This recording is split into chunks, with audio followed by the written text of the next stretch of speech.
James bond की film series, Jason bond, Kingsman और ऐसी हज़ारों फिल्म सीरीज़ में मिशन इम्पॉसिबल फिल्म सीरीज़ की जो जगह है वो कोई फिल्म सीरीज़ भी नहीं ले सकती। सिर्फ और सिर्फ टॉम क्रूज़ की जानदार एक्टिंग और एक्शन भरे खतरनाक स्टंट्स की वजह से मिशन इम्पॉसिबल सीरीज़ की अब तक 6 मूवीज़ रिलीज़ हो चुकी हैं। पर मज़े की बात तो यह है कि इस फिल्म सीरीज़ में एक के बाद एक मूवी कमाल की होती चली गई। टॉम क्रूज़ किस फिल्म में बुर्ज खलीफा पर चढ़े थे, Indian famous actor Anil Kapoor हमें किस फिल्म में देखे थे, और गॉर्जियस इल्सा फॉस्ट किस फिल्म में इथन हंट के साथ जुड़ी थी। और भी बहुत कुछ जानने के लिए वीडियो को एंड तक ज़रूर देखें, क्योंकि इस वीडियो में मैं आज आपके साथ मिशन इम्पॉसिबल सीरीज़ की सारी मूवीज़ का टाइमलाइन और एक्सप्लेनेशन स्टोरी को दोहराते हुए शेयर करूंगा। तो टाइम बिना वेस्ट किए आगे बढ़ते हैं। मिशन इम्पॉसिबल 1 जो कि रिलीज़ हुई थी साल 1996 को, इथन हंट और उसकी टीम का काम था कि वो चोरी हो चुकी हुई लिस्ट जिसमें सब एजेंट्स के नाम हैं उसकी छानबीन करें और पता चलाएं कि आखिर इसको किसने चुराया है। पर लिस्ट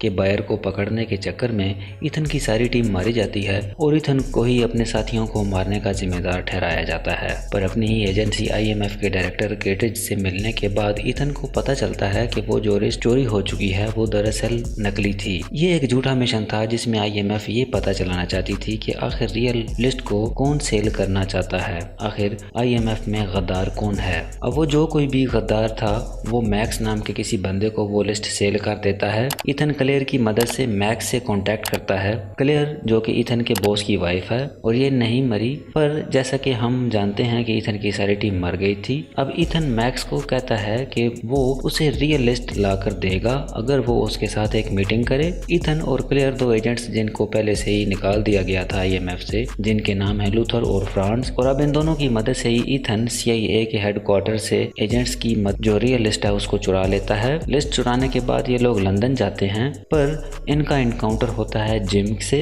जो कि मर चुका था, यानी कि जो इसका बॉस है। यहाँ पर इथन को पता चल जाता है कि यही IMF के अंदर गद्दार आदमी था और फ्रांस भी उसी के साथ मिला हुआ था। पर आगे चलकर पता चलता है कि क्लेयर भी धोखेबाज है और इथन और जिम की फिल्म के एंड पर लड़ाई होती है जिसमें जिम मारा जाता है, मैक्स को अरेस्ट कर लिया जाता है, ओरिजिनल लिस्ट दोबारा से सिक्योर कर ली जाती है और इथन और लूथर को अपनी एजेंट वाली नौकरी वापस मिल जाती है। मिशन इम्पॉसिबल 2 रिलीज हुई थी 3 साल बाद, यानी कि साल 2000 में। एक गद्दार agent Sean Ambrose Ethan Hunt का रूप धार के एक वायरस और उसका एंटीडोट व्लादिमीर निकोविच की लैब से चुरा लेता है। IMF इथन हंट को टास्क देती है कि वो एम्ब्रोस की गर्लफ्रेंड नाया के करीब होकर एम्ब्रोस का पता चला सके। इथन और नाया एम्ब्रोस का पीछा करते हुए ऑस्ट्रेलिया पहुंचते हैं।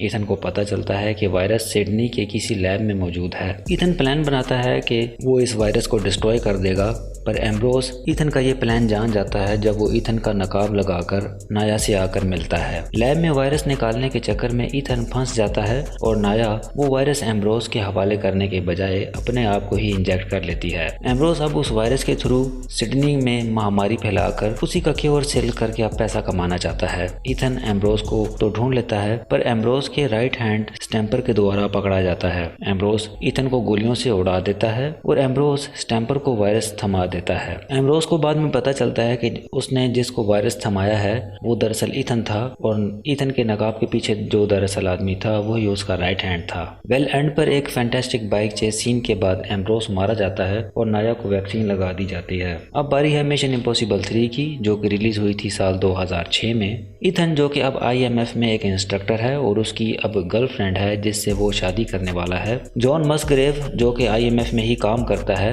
इथन को एक कुली की जान बचाने के लिए भेजता है जो कि एक आर्म्स डीलर के द्वारा पकड़ी जा चुकी है जिसका नाम है डेवियन। इथन उसको छुड़वा तो लेता है पर उसकी जान नहीं बचा पाता क्योंकि डेवियन ने उसके सर में एक बॉम्ब इम्प्लांट कर रखा था।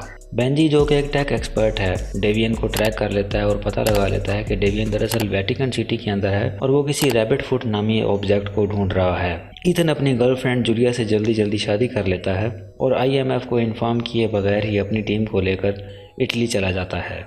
इटली में डेवियन की टीम डेवियन को इथन से बचा लेती है और इथन की वाइफ जूलिया को किडनैप कर लेती है। डेवियन इथन को 48 आवर्स का टाइम देता है कि वो रैबिट फुट नामी उस ऑब्जेक्ट को सर्च करके डेवियन के हवाले कर दे, वरना वो उसकी वाइफ को मार देगा। पर यहाँ पर इथन अपनी ही एजेंसी IMF के द्वारा पकड़ा जाता है। इथन इनको चकमा देकर यहाँ से भी भाग जाता है और रैबिट फुट को ढूंढकर डेवियन के हवाले करता है, पर उसके सर में भी एक बॉम्ब इम्प्लांट कर देता है। मस्ग्रेव रिवील करता है कि वो भी गद्दार हो चुका है और वो अब तक डेवियन के साथ ही काम कर रहा था। पर इथन वहाँ से भी अपनी जान बचाकर भाग जाता है और डेवियन को मार देता है और जूलिया से कहता है कि वो उसको एक इलेक्ट्रिक शॉक दे, जिसकी वजह से उसके सर में जो बॉम्ब लगा है वो डिफ्यूज़ हो जाएगा। इतने में मस्करेव उन दोनों को मारने आता है, पर जूलिया एक गन पकड़कर उसे ही शूट करके मौत के घाट उतार देती है। और हाँ, एंड पर ये दोनों हनीमून मनाने के लिए चले जाते हैं। नेक्स्ट है मिशन इम्पॉसिबल घोस्ट प्रोटोकॉल, जो कि रिलीज़ हुई थी साल 2011 में। इथन, जो कि मॉस्को की किसी जेल में कैद है, इसको वहाँ से निकाल लिया जाता है। रशियन इंटेलिजेंस की एक अननोन और गद्दार एजेंट किसी कातिल से न्यूक्लियर बॉम्ब को लॉन्च करने के कोड्स खरीदने का प्लान बनाती है, पर जिस बिल्डिंग में उसने वो कोड्स खरीदने थे वहाँ बॉम्ब ब्लास्ट हो जाता है और इल्ज़ाम आता है दोबारा से इथन हंट और उसकी टीम पर। IMF को शट डाउन करने के ऑर्डर्स जारी कर दिए जाते हैं। IMF का सेक्रेटरी इथन की इस मामले में हेल्प करने की कोशिश करता है, पर उसको भी रशियन इंटेलिजेंस वाले मरवा देते हैं। इथन इस अटैक में बच जाता है और उसके साथ सेक्रेटरी का एनालिस्ट भी बच जाता है। एनालिस्ट का मानना है कि क्रेमलिन में जो आदमी बॉम्ब को ब्लास्ट करने का जिम्मेदार है वो और कोई नहीं बल्कि कुर्ट हेंड्रिक्स था। उसने ऐसा इसलिए किया था ताकि वो न्यूक्लियर का लॉन्च कोड डिवाइस चुरा सके। कातिल लड़की जिसको हमने पहले देखा था वो दुबई में पहुंचती है ताकि वो हेंड्रिक्स के पार्टनर के साथ मिलकर न्यूक्लियर कोड्स का सौदा कर सके। इस काम के लिए वो बुर्ज खलीफा में एक मीटिंग रखती है, पर इथन और उसकी टीम वहां पहुंचकर बुर्ज खलीफा के सर्वर्स को हैक कर फ्लोर्स का सीक्वेंस नंबर चेंज कर देते हैं ताकि वो खुद डीलर बन के उस लड़की को जाकर मिल सकें। वेल, इस स्टंट के लिए टॉम क्रूज खुद बुर्ज खलीफा की बिल्डिंग के ऊपर बिल्कुल एंड पर यानी कि उसके छोर पर गए थे। वो लड़की ये बात समझ जाती है कि ये लोग IMF के एजेंट्स हैं, पर वो यहाँ पर लड़की मारी जाती है और डीलर जिसके पास न्यूक्लियर कोड्स अभी भी मौजूद हैं वो दुबई के सैंडस्टॉर्म में यहाँ से फरार होने में कामयाब हो जाता है। हेंड्रिक्स मुंबई में आकर एक पुरानी सैटेलाइट को यूज़ करते हुए सैन फ्रांसिस्को पर न्यूक्लियर बॉम्ब दाग देता है। मूवी में ये सैटेलाइट मलकियत है हमारे प्यारे अनिल कपूर जी की। इथन जैसे तैसे करके न्यूक्लियर मिसाइल को रोक देता है और IMF को शट डाउन करने के जो ऑर्डर्स हैं वो वापस ले लिए जाते हैं। हमें पता चलता है कि इथन ने सबको बता रखा था कि उसकी वाइफ मर चुकी है। वो ऐसा सिर्फ इसलिए कर रहा था ताकि वो उसकी जान को बचा सके। सीरीज में नेक्स्ट फिल्म है मिशन इम्पॉसिबल रोग नेशन, जो कि रिलीज हुई थी साल 2015 में। इस फिल्म में इथन हंट अपने नेक्स्ट मिशन पर है जहाँ उसका इनकाउंटर होता है सिंडिकेट नाम की एक टेररिस्ट ऑर्गेनाइजेशन के साथ, और इसमें इल्सा फॉस्ट का कैरेक्टर अपीयर होता है जो कि सिंडिकेट ऑर्गेनाइजेशन की ही एक मेंबर है।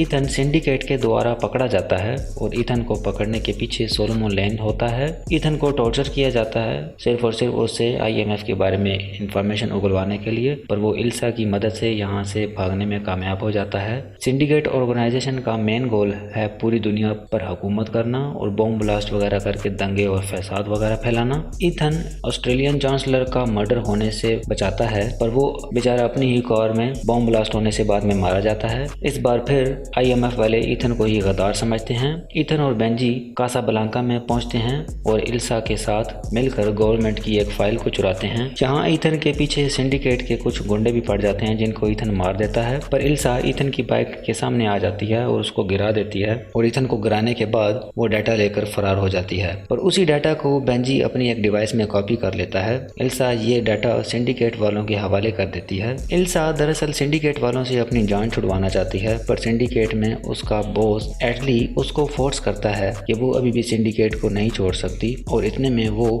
डाटा डिलीट कर देता है।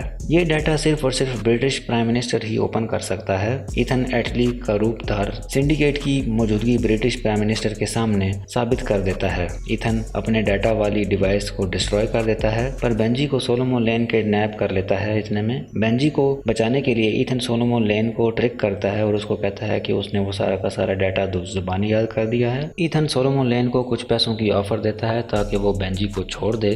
इथन बहुत सारी लड़ाई करने के बाद सोलोमन लेन को पकड़वा लेता है और उसे जेल में डाल देता है। इल्सा भी अब सेफ है और IMF को बहाल कर दिया जाता है और न्यू सेक्रेटरी बनता है हेनली। अब बारी है मिशन इम्पॉसिबल फॉल आउट की, जो कि रिलीज हुई थी साल 2018 में। इल्सा और इथन को सिंडिकेट का जो कुछ बचा कुचा पार्ट है वो खत्म करना है। सिंडिकेट एक अब नए नाम से उभर चुकी है। जॉन लार्क नामी कोई बंदा है जो इस ऑर्गेनाइजेशन को अब चला रहा है। इथन और उसकी टीम को प्लूटोनियम के चुराए हुए कुछ कोड्स रिट्रीव करने हैं जो कि वो नहीं कर पाता।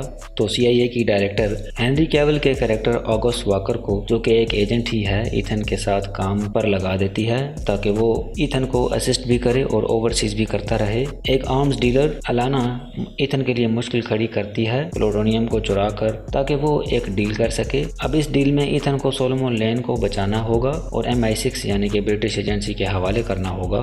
ऑगस्ट वॉकर यहाँ पर अपनी बॉस को झूठी इन्फॉर्मेशन देता रहता है कि दरअसल इथन हंट ही जॉन लॉर्क है। अब इथन प्लान के मुताबिक चलकर सोलोमन लेन को आज़ाद करवा लेता है। इस दौरान इल्सा उन पर अटैक करती है, पर इथन सोलोमन को खुफिया जगह पर पहुंचा देता है और वो इल्सा से मिलने के लिए चला जाता है। इल्सा बताती है कि उसको ऑर्डर्स मिले हैं कि वो सोलोमन लेन को मार दे, पर आगे चलकर पता चलता है कि जॉन लॉर्क अगस्त वॉकर ही है। सोलोमन लेन भागकर कश्मीर जाता है और वहाँ प्लूटोनियम को ब्लास्ट करने की कोशिश करता है, पर इथन वॉकर को मार देता है। वॉकर को मारने के बाद वो जैसे तैसे करके एक्सप्लोजन होने से रोक देता है। अब इसके बाद सोलोमन को दोबारा से पकड़ लिया जाता है और कैद में डाल दिया जाता है। मिशन इम्पॉसिबल 7 रिलीज होने जा रही है मई 26, 2022 में और MI8 रिलीज होगी जुलाई 6, 2023 में। जाहिर है एक्शन तो इन मूवीज में बहुत ही ज़्यादा और कूट कूट के भरा हुआ होगा। तो गाइज ये था सारा टाइमलाइन और एक्सप्लेनेशन मिशन इम्पॉसिबल सीरीज़ का।